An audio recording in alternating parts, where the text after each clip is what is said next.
Welcome to our channel.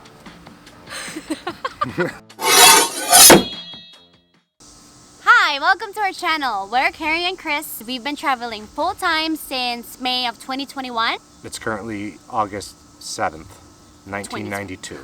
We will be discussing all of the lessons that we've learned traveling this year and providing you with some tips and tricks that we wish somebody gave to us before we started traveling. Hopefully this helps you out.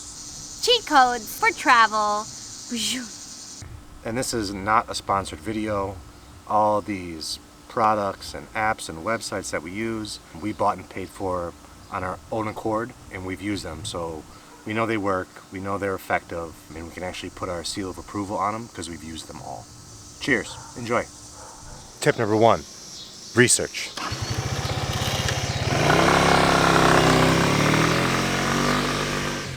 Research all traffic requirements for entry and exit, domestic and international locations. We keep hearing a lot of people say research, long time in advance. Yes, research. While that may be true, we find it more plausible to research every single day up until your flight. Every country's requirements are changing on a daily basis, a weekly basis, a monthly basis. By the time you actually fly out, if you don't research day of or day before of, they might change and you might not be able to get in to the state, country, or province. Also, individual establishments around the world are now making their own set of rules for entering, whether it be dining or theaters or shows or boats or cruises. Even airlines have different rules per airline about what's accepted and what's not accepted. So do as much research as you possibly can. The best way to keep up to date with all of these changes is to sign up with the Safe Travels program. It's called The Step, but basically it asks you where you want to go, and they email you every time there's a change in any of their requirements or if there's something going on in the country, and they let you know if it's safe and what you need before going there. Essentially, it's a direct link to U.S. embassies around the world that have much more up-to-date information than your local news channel. We definitely recommend signing up for that. Do your research. Be aware that things can change and your plans can change, and it's better to be safe than sorry. Tip number 2, wear the right protection. Make sure you're wearing the right kind of face covering and make sure it's comfortable because you don't know how long you're going to be wearing it for. So unless there's a lawnmower in the background. Let's just wait for him to finish real quick. Oh my god, it's still going. That's Steve, the neighbor. Should we just wait? For Steve? For the lawnmower to go away. Let's just wait for Steve to finish. Everywhere requires masks. Every bus, every train, every airliner, every form of public transportation requires a mask, and most countries do as well, and it varies by state, establishment by establishment, but essentially, general rule of thumb, keep your mask on as much as possible, especially in large open crowds, which seems like common sense right now, but on airlines, especially on long flights, long train trips, they're going to enforce it. So make sure you have a comfortable mask. They're very particular. Some airlines won't let you on the plane if you have a bandana or a neck gaiter or just a random piece of cloth tied around your face. It seems like they like more of a style than an actual type of mask, but they will be enforcing it. So get something comfortable. You're going to be wearing it for a long time. What we recommend is this mask liner that we use. It pretty much keeps the mask away from your face and keeps it structured so that when you're inhaling, your mask isn't going like into your face. We know how uncomfortable that can be, especially for flights that are like hours long. You want to make sure that you're wearing something comfortable, and we find that these mask liners are actually super helpful. They've been making it so much more bearable to wear masks for extended periods of time. So you can find it on Amazon. We'll send the link down below. And aside from masks, every public space is heavily overused right now because of the revenge traveling. That it's probably a safe bet to carry sanitizing wipes with you and or hand sanitizer. On airlines, they do provide you with a single use wipe to wipe down your seat, your tray tables, and so on and so forth. But it's a good idea to have some extras with you because you don't know how long you're going to be on the plane. in an airport, in a train station, in a taxi for all that matter. I mean, you just don't know. It's better to have them and not need them than need them and not have them. Get one on a carabiner so that you can just hook it in your bag. You don't have to dig around your purse and look for your hand sanitizer. It's just always there. Take it and then you spray and you're good to go. Yeah, I'm always digging in my purse for hand sanitizer. Always. You can never find it. It's always at the bottom. Ow! Aye. Tip number 3. Be ready for changes, cancellations, and delays. What we've earned in the last couple months traveling, due to the influx of people traveling around the world and domestically, airports are absolutely overloaded, flights are getting oversold, overbooked, times are being changed, cancellations are happening. Expect the worst, but hope for the best when it comes to your flight actually making it on time or you getting a seat on flights, especially those that don't have assigned seats. There's a pretty good chance you might be bumped because there's probably 50 people ahead of you looking for that same seat. In an event that does happen, and it does happen a lot, make sure you bring extra snacks, extra drinks, carry your travel pillow with you if you want, because you don't know how long you're going to be stuck in a single place, not be able to leave the airport, and not be able to fly on that plane that day. And we say bring snacks because there's so many people that it's really hard to find a place to just sit down and eat. And also a lot of places are still kind of closed. So it's just better to have your own food.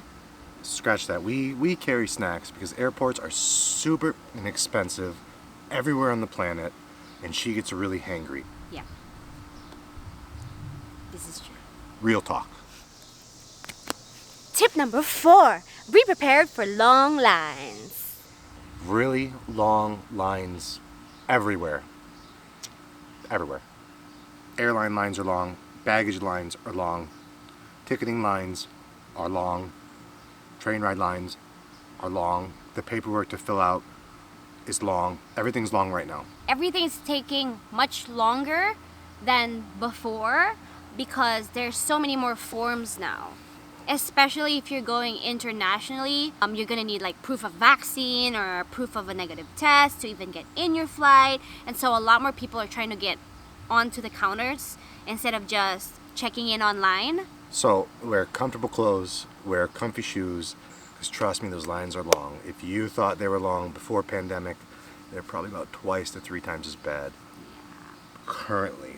On that note, get to the airport earlier than you usually do.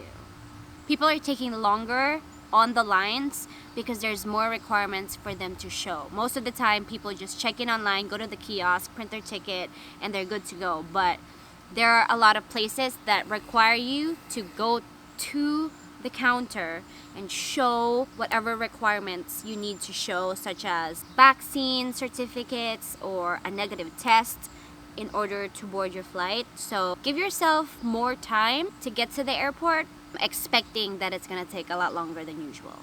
General rule of thumb, I believe they used to say before an international flight, check in 3 hours in advance. Before a domestic flight, 2 hours. I would probably give it more the 4 or 5 hours before an international flight, and probably about 3 hours for a domestic flight, depending on the size of the airport you're flying out of. It's probably a pretty safe bet.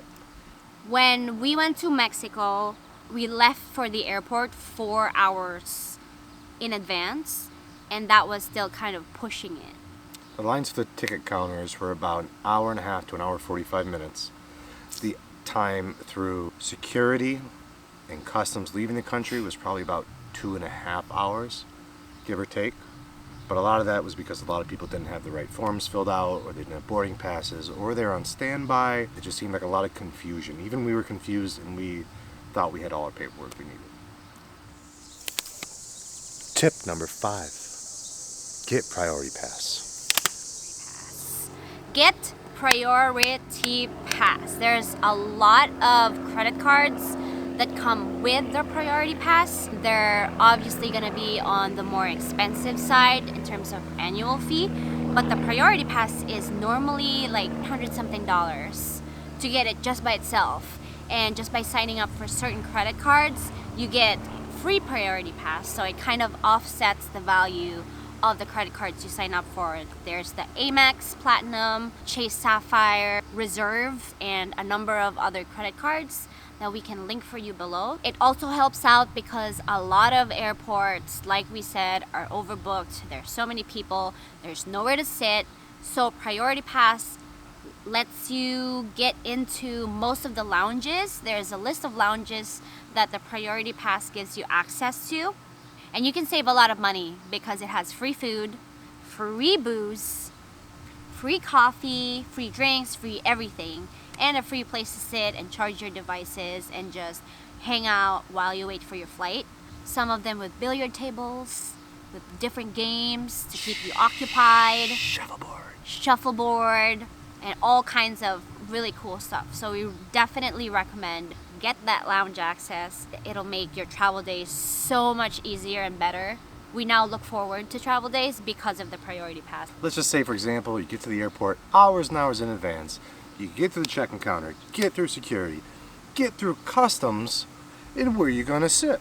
Am I gonna sit on little Johnny son of a chair over here with the gum stuck on the bottom of it? No, I'm gonna sit over here in this comfy cushion with a TV and snacks.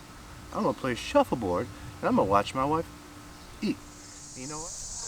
Tip number 6, get global entry. First off, it's not what it sounds like. Global Entry is a program that was designed by the US for traveling back in to the States. Not necessarily traveling to other countries, but home from other countries. And it comes with TSA PreCheck. It can make you go through security 100 times faster. There are usually no lines in PreCheck. It took us literally 5 minutes to get through customs. They just took a picture of our face and that's it. Global entry. Try and get it if you can. But this is only for people living in the US, unfortunately. And if you don't have a bad criminal record. Yes, like this guy. They asked him a lot of questions. He's a felon. Oh, I'm not. She's lying. Oh, hello there. Tip number 7. Sign up with airlines. 7. Sign up with airline programs. Download their apps. You'll get up-to-date information on all your flights. It takes 1 minute, maybe 2 minutes to sign up with the airline programs. And it costs $0 to make an account with them. If you fly United, download the United app. If you fly American Airlines, download the American Airlines app, Spirit, Delta, wherever. It gives you up-to-date information on your flights, gates, cancellations, delays. That's so much easier than running around an airport trying to find a monitor and waiting for your flight.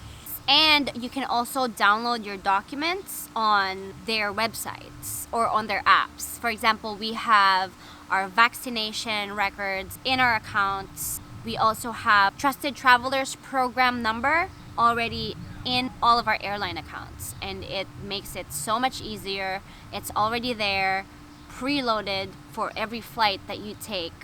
And we don't have to carry paper copies of our entire existence with us when we're traveling.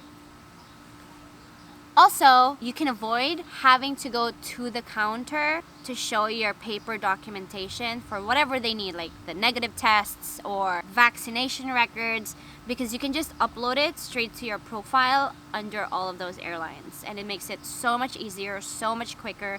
We definitely recommend. Speaking of that, avoid the airline counters at all costs. If you can check in online, check in online. Don't even have to line up for the kiosks. And you have Just more go time straight to your gate to enjoy the lounge. Yep. Tip number 8, bring your own damn pen. This might seem kind of dumb, but bring a pen. There's a bajillion more forms to fill out domestically and internationally, and still not everything's digital. So bring a pen so you don't have to try to find one on an airplane. Just do it. It's a small pen, but for some reason, nobody brings a pen. Every time I have a pen, all of my seatmates, they all have to borrow my pen. And so they have to sit there and wait for me to fill up all my forms before they can fill up theirs, and then it never gets back to you and somebody steals it. But then guess what? On the next flight, they probably don't have it and will have to borrow from someone else. So just bring your own pen. It's really stupid, Yeah. but it's true. Just bring your own pen. Yeah. Make sure it's a pen. Tip number 9, don't be a fool. Get a VPN. It's not working. Well, there's more than just physical protection. Digital protection is also a big thing nowadays too. So sign up and get a VPN. A VPN is a very private network. It's a it's a virtual private network. Yeah. If you're gonna be spending some time at the airports, you're probably gonna end up connecting to their Wi-Fi, and you don't want them to have access to your shit. It just takes one person to hack into public Wi-Fis, and you're gonna be one of them. And they're gonna steal your identity and steal all your information, and that's just not cool. Especially if you're traveling abroad, and most everything is digital nowadays. Passports, social security card, vaccination records, everything is digital, especially if you're going the easy route for travel. So having a VPN will keep your private parts private. With Surfshark. This episode was sponsored by Surfshark. Just kidding, it's not. We paid for it. And you're gonna have to pay for it because we're not offering discounts or promo codes. Sorry, we're not there yet. We don't make money off this. We just use stuff that works. Yeah. And believe me, it works. It's also fun because you can get Netflix in other countries using your VPN. Yes. You can set your location for certain countries that give you access for certain movies. Better streaming. Yep. I don't know if you know this, but Japan has the largest Netflix movies. Library. The largest Netflix library comes out of Japan. If I'm in Chicago and I want a bigger variety of entertainment, I'll use my VPN and set it to Japan. Also, I'm not sure if a lot of people know this, but certain tickets are cheaper if you buy it from certain places. I can't give you exact examples because I don't have it right now, but let's say I'm trying to get a ticket from Peru to the Philippines. You're able to set your location to different places and then check the prices and then book it from wherever is cheapest. Number 10. Expect the unexpected. Be flexible with your travel plans. Shit happens, be flexible. In this day and age, everything changes day by day, from governments, restrictions, airline mandates, you name it. Be flexible and you'll have a much better time. The whole world is not open yet. Some places they're getting better, some places they're not getting better, and you just kind of have to prepare for that. Hope for the best, plan for the worst. Yes. Have a backup plan. Don't expect to go somewhere for dinner and get upset if it's closed or you can't get a seat, because it's gonna happen. Also, Also, a lot of the hotels look open. You can book rooms and stay there. But there are also a lot of hotels that have their restaurants closed indefinitely. And it doesn't necessarily say it on their website. Like, you'll only find out when you get there and you try to eat at their famous restaurant and it's closed. So a lot of places that shut down during the pandemic did not update their websites with information after reopening, after the world started blossoming to the place that we knew again. So don't trust all the information online. Chances are it probably hasn't been updated. Times are changed, days are changed, occupancy, reservations, everything is not as it seems. So if you get somewhere and the information wasn't accurate, this is what it said on your website isn't really going to help you get a table, book you a ticket, or get you into that museum, essentially. And if it does happen that way, well, shit happens. Have a backup plan. I promise you have a much better time. We hope this video was useful to all of you, and we really hope that everything that we talked about in this video helps you out as much as it has helped us out. So please like, share, subscribe, comment if you have any questions, and if you want to see more and hear more tricks, stay tuned. Subscribe! Where is the subscribe thing? It's over here. No, it's right here. It's over here. No, it's gonna show up right here. Is it going to be right here? Good luck. Safe travels. Okay, bye!